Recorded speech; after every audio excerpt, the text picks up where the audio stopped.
perspective, I'll try to put forward my main arguments without being polemical, but without also sacrificing the content. Now, to begin with,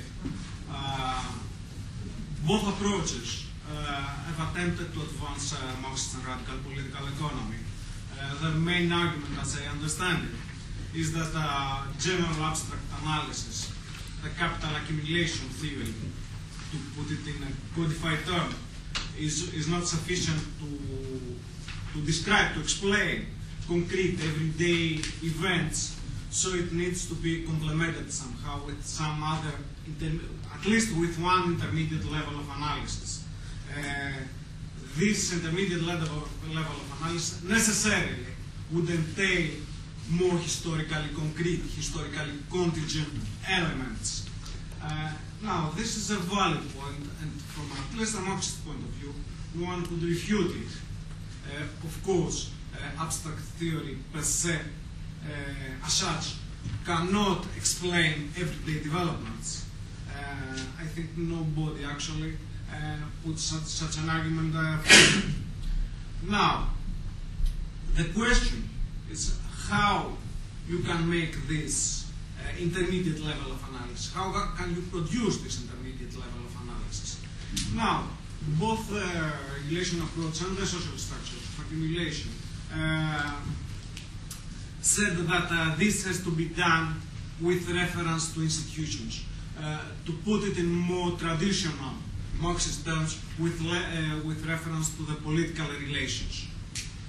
And I prefer this term because it's analytically more powerful than simply institutions and the effects and the influences by institutionalism. And I'll say some things afterwards on that aspect.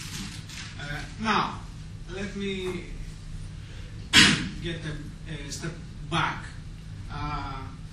For Marxist political economy, socioeconomic relations, what a socioeconomic system is about, is the articulation of three dimensions of social activities. Economic activities, activities about the production and distribution of social wealth. Extra-economic social relations, that is, social relations outside the economic sphere, what you do, culture, and a lot of other things. And also, a third category, political relations. That is, how a society, a socio-economic system is governed. This means primarily two things: the state and the judicial system, the law system, and of course, the ideologies that come with it.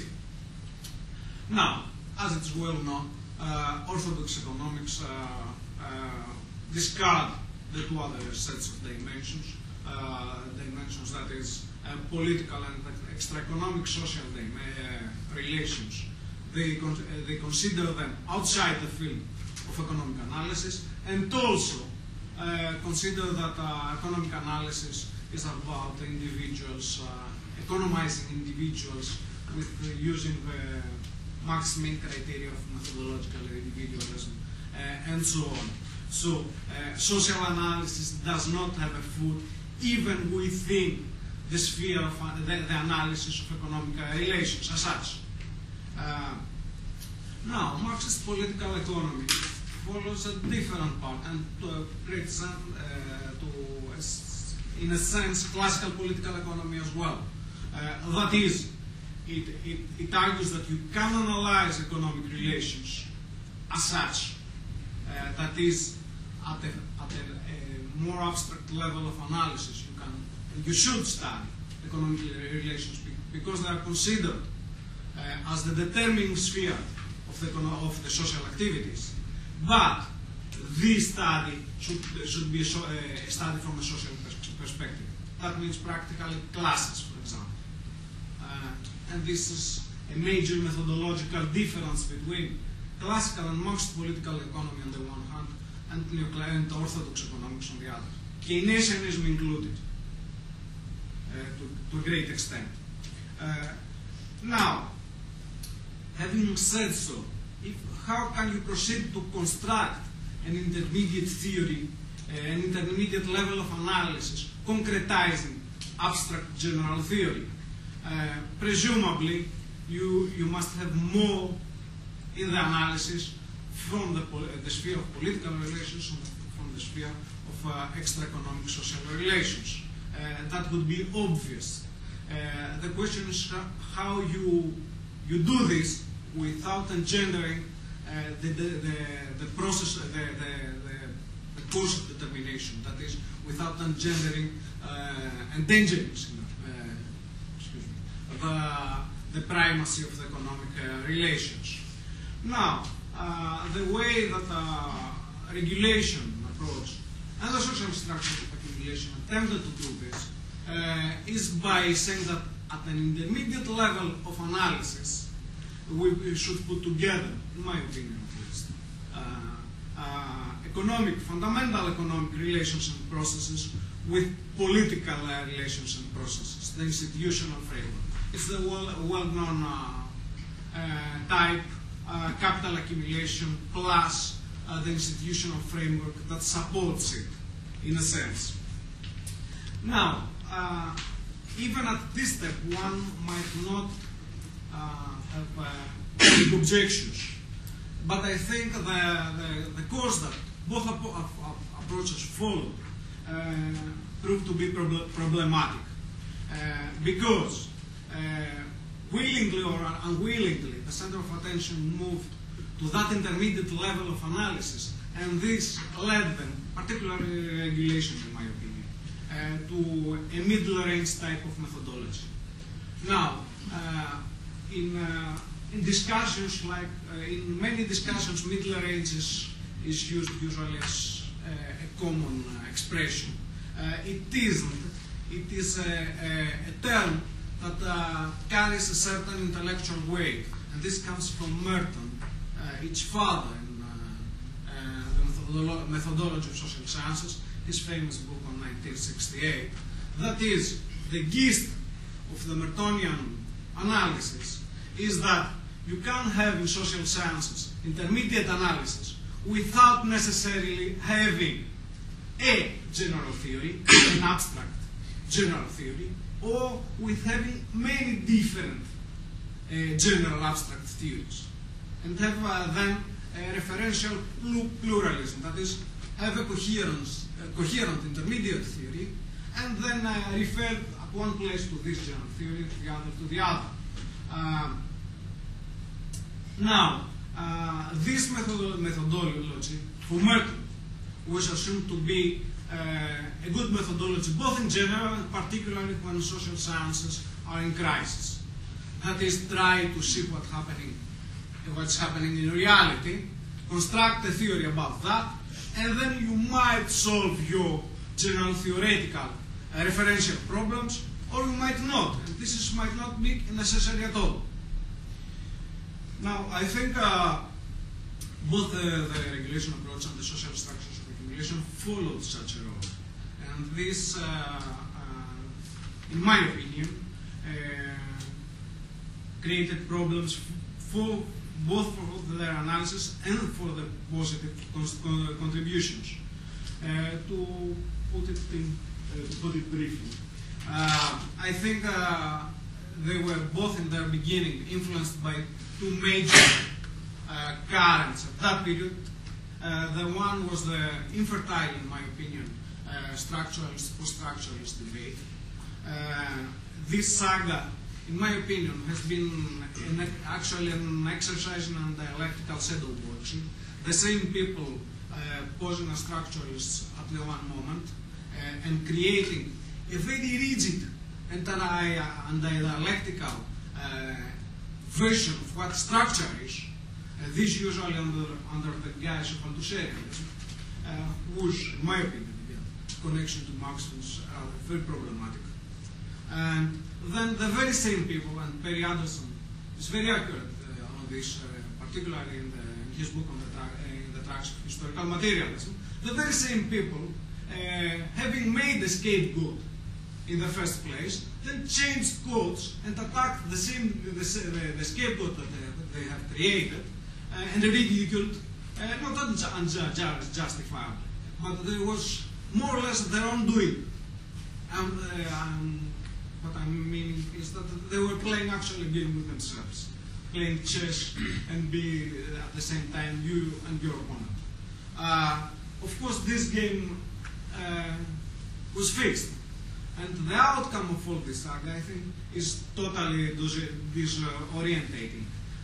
The last, I believe, step of that was the postmodernist ideas, which are, in my opinion, totally nonsensical. Now, the second and more perhaps subtle and crucial influence came from institutionalism. Now, institutionalism was on the rise, slightly in the 70s, 80s. More today, for many people, this rise of institutionalism has, in my opinion, two aspects. The one is a rise came first within non-orthodox, heterodox theory.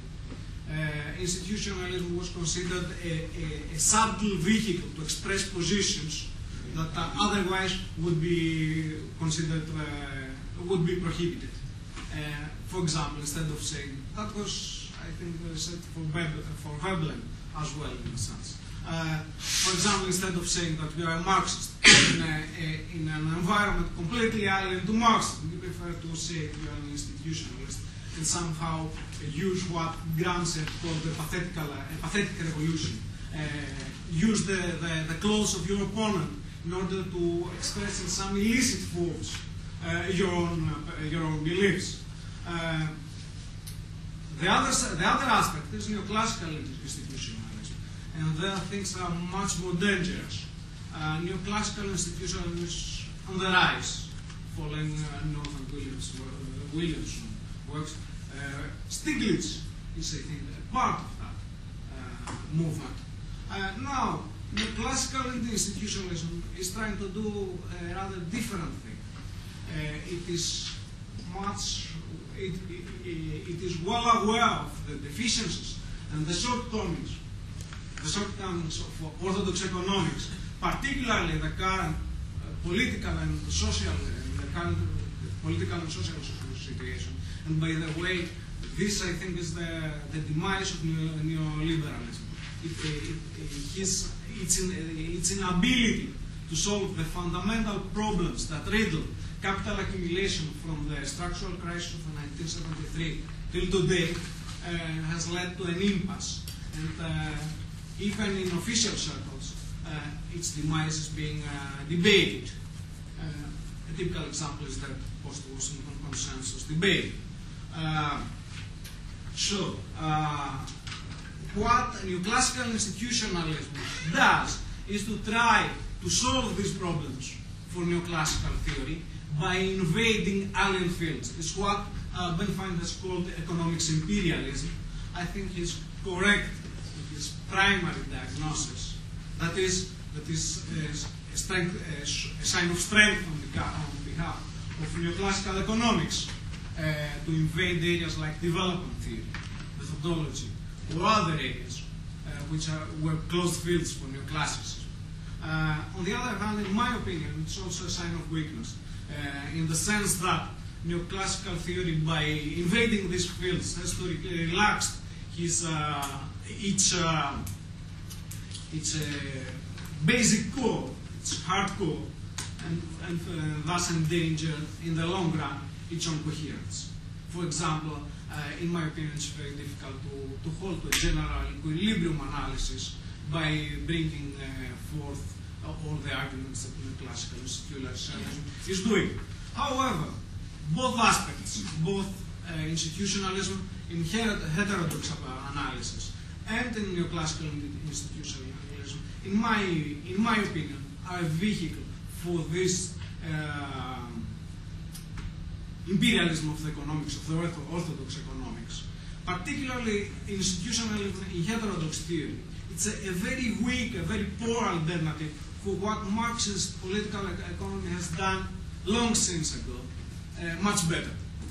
It creates societies, it cannot, but in it's like a simulation of the society. It cannot understand well class struggle, and certainly it cannot understand this dialectically constructed analysis of fundamental economic relations, since social as class relations, with extra-social and political relations.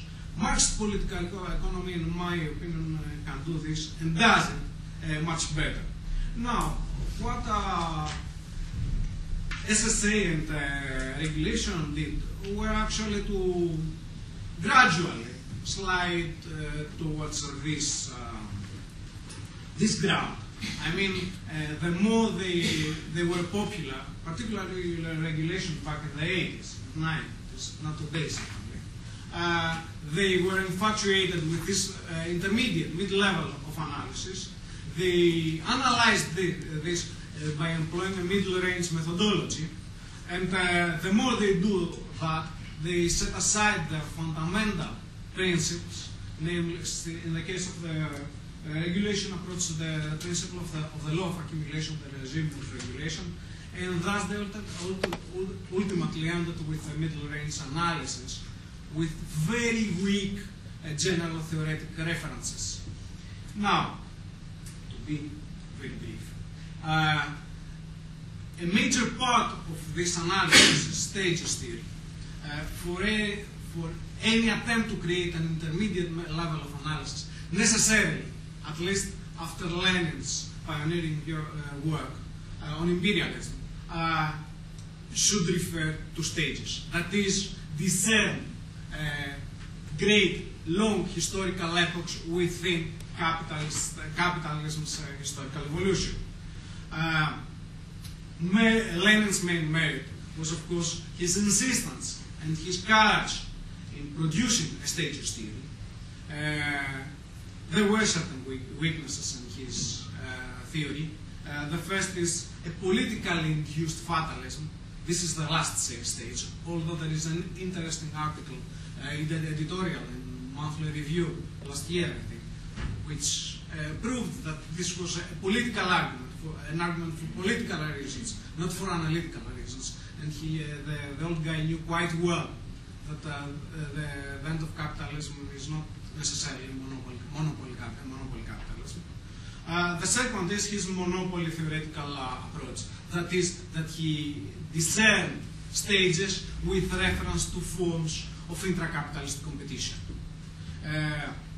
Now, both the regulation approach and the social structures of accumulation, and they have to be credited for that, reinvigorated all this debate on stages theory, which has somehow stalled in the 70s and the beginning of the 80s.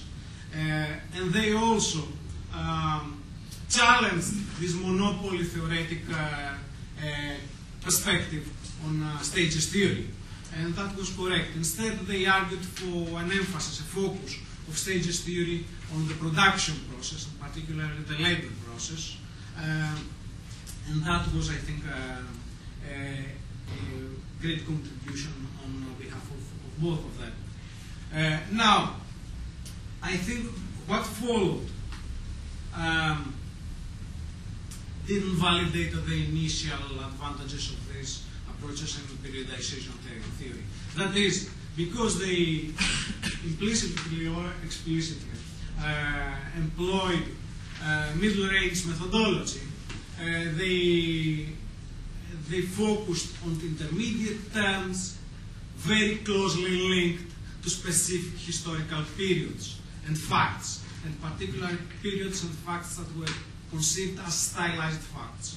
Now, stylized facts is a very usual thing in analysis, but it is, in my opinion, a bad thing. Stylized facts are perceived, are empirical beliefs of pre-theoretical nature. That is, you believe empirically that something has happened without having actually scientifically examined it. For example, the case of the mass market for private cars. It is, I think, very very usually employed as something very important that signified a turning point in history. However, I think, and there are analyses about this, I think its importance is over-exaggerated. There are, to put it very briefly, there are, for example, two main areas of problems in these stylized facts, these empirical beliefs. The one is the fact, the argument when the real subsumption of labor by capital took place, and regulation certainly, and I think the socialist destruction of accumulation as well, argue that this is a feature of the 20th century. In my opinion, and Brenner and Glick, for example, have argued convincingly to the contrary. This has happened long before. The second area is when a mass market, and much more a mass popular working class market was created for capitalist products, and in my opinion, and I've tried to prove so in a Review Fractal Political Economics article, this has happened also long before the 20th century, as the regulation approach is argued. Now, just one word. You can have an alternative periodization theory. In my opinion, this can be constructed on the equilibrium between absolute and relative surplus value for one basic reason, because the extraction of surplus value is the main driving force in the capitalist system. So if something changes in the architecture of the system, it must logically affect this main driving force. In my opinion, you can discern different stages of capitalism with relation in reference to the relation between absolute and relative surplus value. 2 points, and I will finish with this. The first, there is in the literature a use of this distinction, usually by saying that you had in the first steps of capitalism, a capitalism of the absolute surplus value, of the one of relative surplus value. I think this is wrong. I think that Marx's analysis, both the theoretical and the empirical references, has shown that capitalism, since he passed his initial primitive phase and was established as a coherent system, and always relative surplus value as its main driving force, and absolute surplus value was a complementary aspect. Complementary but not dead. And this is a second misconception that exists today. That is that since the establishment, the passing of the factory laws and the 8 hours week, absolute surplus value is dead. It's a finished job. I think there is an interesting literature nowadays, beginning with Gilbert Shaw's work on the overworking American, that shows that not only in the US but also in Europe and elsewhere, actual working time is on the rise. And this, if coupled with decreasing, stagnant, or lagging behind real wages, produces necessarily an increase in absolute surplus value. If this is so, then we can probably explore the case of a new stage of capital accumulation after the 1973 crisis, which is based on a resurgence of absolute surplus value.